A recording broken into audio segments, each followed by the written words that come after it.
আসসালামু আলাইকুম, আমি doctor Saiful Islam Saif, consultant and intervention ultrasound specialist.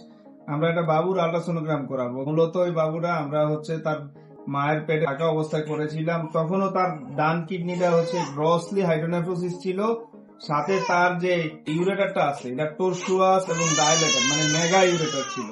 আমরা একটু বাবুটাকে একটু দেখাই।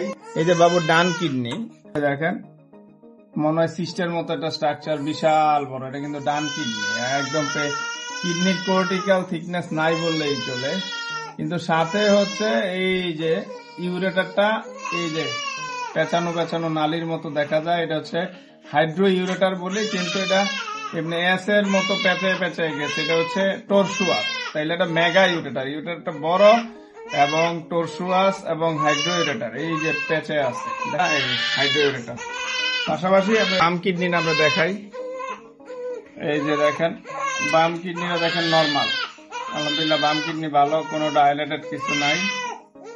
এটা কিন্তু আমাদের এনিমেলি স্ক্যানে আর গর্ভে থাকা অবস্থা হুবু আমরা যেভাবে পেয়েছি, পৃথিবীতে আসার পরও আমরা জন্ম হওয়ার পর আমরা সেমই পাচ্ছি আর কি। তো বাচ্চাদের জন্য দোয়া করবেন।